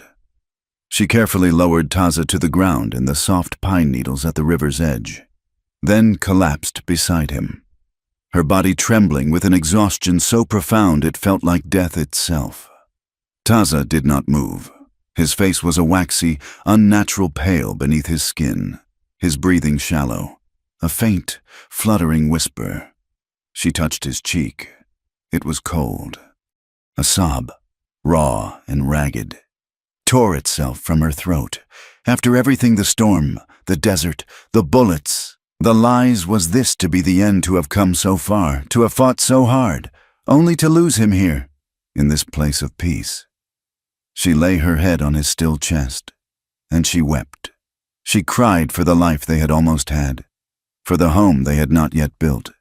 She cried for the man who had shown her the meaning of freedom, and for the woman she had become in his presence. Her tears fell onto his shirt, mingling with the dust and the blood. She must have drifted into a state of exhausted unconsciousness, because when she opened her eyes again, the light had changed. The harsh afternoon sun had softened into the golden glow of late evening. A hand, warm and familiar, was resting on her hair. She lifted her head. Taza's eyes were open. They were clear and lucid, the fever gone. He was looking at her, a faint, weary smile touching his lips. "Do not cry for me, little bird," he whispered, his voice a dry rasp. "The fire, it could not take me then. It cannot take me now. I have risen from the ashes before." The relief that flooded her was a physical wave, so powerful it left her weak and dizzy. He was alive. The desert, which had tried so hard to kill them, had in the end given them this final, miraculous gift. The weeks that followed were a quiet testament to the resilience of the human body and spirit. They found a sheltered meadow high in the juniper forest, a place with a clear view of the surrounding country and a spring that ran cold and sweet. Here, they began the slow, deliberate work of building a life. Evelyn used her knowledge of herbs to keep Taza's wound clean, and slowly, day by day, his strength returned. He taught her how to build a proper shelter, a wickiup made from juniper branches and insulated with hides and packed earth, a small, warm dome that was a testament to their shared labor. It was not a grand house, but it was the first true home either of them had ever known, a place built not of brick and inheritance, but of their own 2 pairs of hands. They worked the rich soil of the meadow, planting the wild potatoes that Taza knew how to find. They set traps for fish in the clear, cold river. Life became a simple, satisfying rhythm of shared tasks and quiet companionship.